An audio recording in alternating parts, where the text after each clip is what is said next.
Hello. आज आपण ratio chart बघू निफ्टी आणि गोल्डचा. ॲक्च्युली मला वीक डेजमध्ये खूप कमी टाईम भेटतो, त्याच्यामुळं वीकेंडलाच मी व्हिडिओ अपलोड करत असतो. तरी पण आज काही गोष्टी निफ्टी आणि गोल्डच्या बघितल्या तर थोड्याशा रिलेव्हंट आहेत, त्याच्यामुळं मी व्हिडिओ आज आणि ट्राय करेल छोटा ठेवण्याचा. निफ्टी आणि गोल्डचा रेशो चार्ट ॲक्च्युली काय असं, रेशो चार्ट म्हणजे आपण कोणत्या पण शेअर मार्केटमध्ये कोणत्या पण दोन असेट क्लासेस आहेत. असेट क्लासेस म्हणजे ज्याच्यामध्ये आपण गुंतवणूक करतो आणि त्याच्यातून रिटर्न्स मिळवतो, तर त्याचं कंपॅरिझन करतो. तर भारतासाठी मोस्ट रिलेव्हंट असेट क्लासेस आहेत. एक तर शेअर मार्केट आहे आणि दुसरं गोल्ड आहे. गोल्डला पूर्ण जगभरामध्ये एक चांगली डिमांड असते आणि गोल्ड जे आहे, सोनं जे आहे, त्याला एक सेफ हेवन मानलं जातं. एक सुरक्षित इन्व्हेस्टमेंट आपण म्हणू शकतो. एक सुरक्षित आणि नॉर्मल रिटर्न्स गोल्ड देत असतं. पण मागच्या 1.5-2 वर्षात बघितलं, गोल्डने खूप चांगले रिटर्न्स दिले. जवळपास 1.5 ते 2 पट गोल्डची व्हॅल्यू वाढली. तर ते बघू आपण. ह्या दोघांचं कंपॅरिझन करू, निफ्टी आणि गोल्डचं. तर रेशो चार्टमध्ये आपण काय करतो की कोणत्या पण दोन असेट क्लासेसचं कंपॅरिझन करतो. तर ते ट्रेडिंग व्ह्यूवरती कसं करायचं ते तुम्हाला सांगतो. हे सगळं मी रिमूव्ह करतो पहिले. तर इथं तुम्हाला काय करायचं, निफ्टी इथं सर्च करायचा. निफ्टी आणि जो काही पहिला इंडेक्स येईल त्याच्यावर क्लिक करायचा. निफ्टीचा चार्ट ओपन झाला. निफ्टीचा चार्ट आहे. त्याच्यानंतर हा वीकलीमध्ये कन्वर्ट केला आहे मी. इथं वीकली कॅन्डल आहे. एक आठवड्याची कॅन्डल म्हणजे वीकली. बरोबर. आता आपल्याला त्याला कम्पेअर करायचं आहे गोल्डसोबत. याच्यावर क्लिक केलं, इथं भागाकार दिसेल तुम्हाला, डिव्हिजन. ओके, डिव्हिजनवर क्लिक केलं, इथं टाईप केलं गोल्ड. तर हा जो चार्ट आहे आता गोल्ड निफ्टी वर्सेस गोल्डमध्ये कन्वर्ट झाला. म्हणजे हा ना निफ्टीचा चार्ट आहे ना गोल्डचा चार्ट आहे. हा दोघांचा भागाकाराचा चार्ट आहे. आलं लक्षात?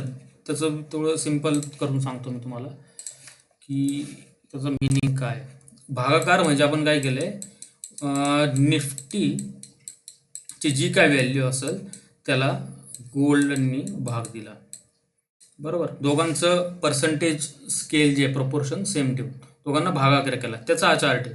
आता हा चार्ट वरती जातो, ठीक आहे, कधी पण. त्याचा अर्थ काय असतो की आता तुम्ही हे बघा, साधा भागाकार ज्यावेळेस तुम्ही करता कोणत्या पण गोष्टीचा, हा भागाकार वरती कधी जाईल, ज्यावेळेस निफ्टी वरती जाईल आणि गोल्ड खाली जाईल, त्यावेळेस हा भागाकार वाढेल. बरोबर. नंतरून आणखीन कोणती कंडिशन आहे, ज्यावेळेस निफ्टी वरती जाईल आणि हा गोल्ड तिथंच राहील, त्यावेळेसच हा भागाकार वाढेल. हे दोन कंडिशनमध्ये जाईल. किंवा हा भागाकार जो आहे हा खाली कधी येईल, हा भागाकार खाली कधी येईल, ज्यावेळेस निफ्टी खाली येईल आणि गोल्ड वरती जाईल. बरोबर. किंवा निफ्टी खाली येईल आणि गोल्ड तिथंच राहील.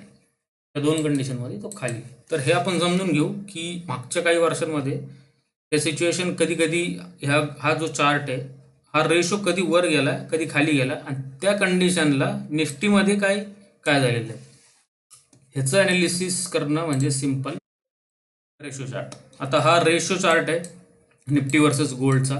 तर आपल्याला कम्पेअर करायचं याला, या चार्टला निफ्टी सोबत. कम्पेअर करण्यासाठी तुम्हाला काय करावं लागेल, इथं प्लसवर क्लिक करा, इथं निफ्टी दिसेल. सेम पर्सेंटेज स्केलवरती क्लिक करा किंवा न्यू प्लेन घ्या, काही काही पण तुम्ही घेऊ शकता. सेम पर्सेंटेज स्केल सिलेक्ट केलं, ठीक आहे. आता ही ब्ल्यू लाईन जी दिसते ना, ही निफ्टीची लाईन आहे बघा. म्हणजे निफ्टी जो वरती वरती चालला, ही वीकली कॅन्डल आहे. काही दिवसांमध्ये निफ्टी बघितलं आपण, मार्चपासून वर गेल्या, बरं करेक्शन. आता हा बरं जवळपास टॉपच्या इथं ट्रेड करतोय. आणि हा जो आहे हा रेशो चार्ट आहे निफ्टीचा. आता ह्याला याचं कसं बघायचं या गोष्टीला तुम्ही डायरेक्ट इथून हे कसं नाही बघू शकत. तर ॲक्च्युली तुम्हाला हे कळलं पाहिजे की हा रेशो चार्ट काय दाखवतोय. हा रेशो चार्ट काय दाखवतो ते बघायसाठी या रेशो चार्टला तुम्ही एक इंडिकेटर कोणतं पण यूज करा. तर मी जनरली बघत असतो की RSI, ह्याच्या त्या रेशो चार्टमध्ये सध्या स्ट्रेंथ किती आहे. तर RSIचं मी एक व्हिडिओ टाकलाय मागं, तर बघा RSI इंडिकेटर म्हणजे काय. तर RSI काय दाखवतं की ह्या चार्टमध्ये, ह्या चार्टच्या प्राईसमध्ये किती स्ट्रेंथ आहे. तर ही स्ट्रेंथ ती दाखवते 0 ते 100 मध्ये, 0 ते 100. आणि ही जी हायलाइटेड जो झोन आहे तो आहे 30 ते 70चा. जस्ट जस्ट हा जो RSI आहे हा 30च्या खाली असेल त्याला ओव्हरसोल्ड झोन होता. ओव्हरसोल्ड झोन म्हणजे भरपूर इथं गोष्टी ओव्हरसोल्ड झालाय तो, तर इथून वरती जाण्याचे चान्सेस जास्त आहेत. आणि जस्ट तो इथं 70च्या जवळपास किंवा 70च्या वर असेल तर ओव्हरबॉट झोन म्हणतात. तर इथून खाली येण्याचा चान्स आहे या रेशोचा. हा जो हे इंडिकेटर लावलंय मी, हे रेशोला लावलेलं आहे, बरोबर ना, निफ्टीला नाही लावलेलं. निफ्टी त्याचं त्याची व्हॅल्यू जी आहे ती सेम आहे. तर आपण बघू ही सध्याची जी कंडिशन आहे ती, ही कंडिशन आहे. ही कंडिशन म्हणजे कोणती, ज्यावेळेस RSI हा 30च्या खाली आलेला आहे. तर आपण हिस्ट्रीमध्ये चेक करू की याच्या अगोदर निफ्टीमध्ये कधी कधी अशी कंडिशन आली ज्यावेळेस RSI 30च्या खाली आहे, त्यावेळेस निफ्टीमध्ये काय चेंजेस झालेले आहेत, बरोबर. तर हे जनरली आपण का बरं चेक करतो, कारण की तुम्ही एक नॉर्मल टेंडन्सी बघितली असेल की कोणत्या पण व्यक्तीची, की तुम्हाला सेफ पैसे जर इन्व्हेस्ट करायचे असतील तर तुम्ही गोल्डमध्ये इन्व्हेस्ट करता. तर त्याच कंडिशनला समजा तुम्ही शेअर मार्केटमध्ये काही पैसे असतील, तर शेअर मार्केटमधले पैसे तुम्हाला वाटलं की शेअर मार्केट आता रिस्की आहे, नाही लावले पाहिजे, त्यातले पैसे काढून तुम्ही गोल्डमध्ये लावता. किंवा ज्यावेळेस शेअर मार्केट खूप वरती जातं त्यावेळेस तुम्ही गोल्डमधले पैसे काढून शेअर मार्केटमध्ये लावता. तर सेम जी हा कॉन्सेप्ट आहे ना, पूर्ण वर्ल्ड वाईड, पूर्ण जगामध्ये सेम केला जातो. ज्यावेळेस तुम्हाला मनी फ्लो समजून घ्यायचा, पैसे कुठं चाललेत जगातले पैसे, तर हा एक रेशो चार्ट बघितला पाहिजे. जर सोन्यामध्ये खूप जास्त पैसे चाललेत तर सोन्याचे भाव वाढतील आणि शेअर मार्केट जास्त वाढणार नाही, तिथंच राहील किंवा खाली जाईल.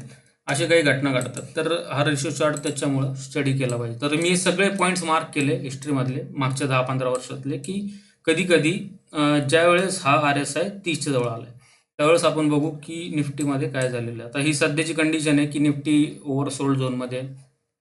तर ह्याच्या अगोदर ऑक्टोबरमध्ये सुद्धा सेम कंडिशन आली. तर इथं निफ्टीमध्ये बघू शकता तुम्ही, निफ्टीने छोटंसं करेक्शन देऊन परत वरच्या साईडला मूव्ह झाला तो. म्हणजे इथं थोडेसे रिटर्न्स दिले निफ्टीने, अजून पण तो वरतीच आहे, ह्या पॉईंटपासून तो वरतीच आहे, बरोबर. सेम कंडिशन मार्चमध्ये आली होती. मार्चमध्ये निफ्टीमध्ये बघितलं की लॉंग एक बेरीज झोनमध्ये होता, तर इथं बॉटम बनवून परत तो वरच्या साईडला जायला चालू झाला ज्यावेळेस हा रेशो 30च्या खाली आहे. त्याच्या अगोदर बघितलं ऑक्टोबर नोव्हेंबर 24मध्ये सेम इथं 30च्या खाली निफ्टीने खालच्या साईडला करेक्शन देऊन वरती एक बाउन्स दिला होता, ठीक आहे. इथं एक थोडंसं खालच्या साईडला परत डिप दिला आणि बाउन्स. सध्याची जी कंडिशन आहे सध्या तशी अशी होऊ शकते, खालच्या साईडला निफ्टी एक डिप देऊ शकतो, कारण की मागचे 2-3 दिवस बघितलं निफ्टी खाली होतंय, 400-500 पॉईंट निफ्टी खाली आलाय 1-1.5-2%ने. तर एक खालच्या साईड वरच्या साईडला, आता वरच्या साईडला किती बाउन्स देईल ह्याचं प्रिडिक्शन करण्यासाठी तुम्ही दुसरे इंडिकेटर यूज करू शकता, दुसरे चार्ट यूज करू शकता, ओके.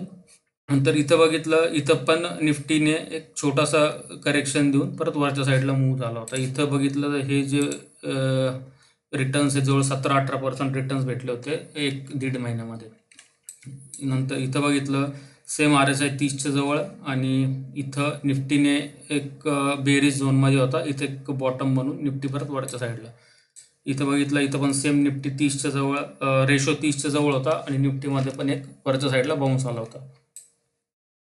इथं बघितलं 2020ला, इथं पण निफ्टीने 30च्या खाली बॉटम इथं 30च्या खाली रेशो चार्ट आणि निफ्टीची प्राइस बघितली की ती पण एक बॉटम क्रिएट करून वरच्या साईडला मूव्ह झाला.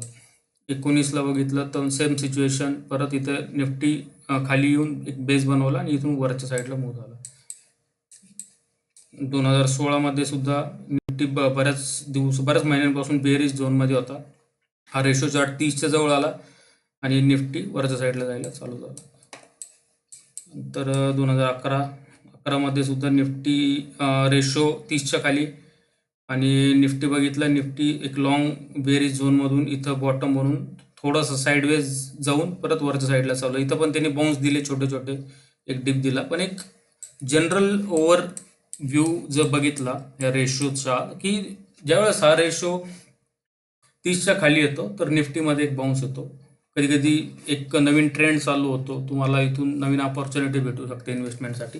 तर असं निफ्टीचं कंपॅरिझन तुम्ही फक्त गोल्ड सोबत नाही, तुम्ही कोणत्या पण असेट क्लासेसची, कोणत्या पण इंडेक्स सोबत, कोणत्या पण स्टॉक सोबत, कोणत्या पण स्टॉक्सची, कोणत्या पण दुसऱ्या स्टॉक सोबत हे रेशो चार्ट्स म्हणजे अनालाइज केले पाहिजे. अशा पद्धतीने तुमचं थोडंसं अनालिस्ट ठेवलं. समजा तुम्हाला बघायचं निफ्टी आणि मेटल सेक्टरचं, तर निफ्टी भागिले मेटल सेक्टर करू शकता की त्यांचा रेशो चार्ट काय सांगतोय, किंवा Nifty divide by bank Nifty करू शकता, Nifty divide by IT index, किंवा भारताचं मार्केट वर्सेस USचं मार्केट त्यांचं डिवाइड करून चेक करू शकता. तिसरं आणखीन काहीतरी ॲड करून ते चेक करू शकता. असे रेशो चार्ट्स भरपूर असतात, तुम्ही शेकडो रेशो चार्ट चेक करू शकता. जे मोस्ट रिलायबल आहे त्याच्यावरती तुम्ही थोडासा स्टडी केला पाहिजे. तर असे जे काही इम्पॉर्टंट रेशो चार्ट्स आहेत ते मी तुम्हाला सांगत जाईल इन फ्युचरमध्ये.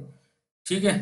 तर या गोष्टी थोड्याशा ॲटलिस्ट व्हिडिओ बघून तरी समजून घ्या. नंतर कधी ट्रेडिंग व्ह्यूवरती चेक करायचं असेल तर हे रेग्युलर बेसिसवर हळूहळू चेक करायला चालू करा. छोट्या गोष्टी असतात पण याचा इम्पॅक्ट तुमच्या इन्कमवरती खूप चांगला पडू शकतो. तुम्हाला जर पॅसिव्ह इन्कम शेअर मार्केटमधून कमवायचं असेल तर ह्या गोष्टी केल्या पाहिजे. सिम्पल आहे, त्याच्यामध्ये काही रॉकेट सायन्स नाही आहे किंवा असं काही तुम्हाला एज्युकेशनची पण गरज नाही आहे. सिम्पल बेरीज वजाबाकी भागाकाराला तरी होऊन जाईल. Okay, thank you.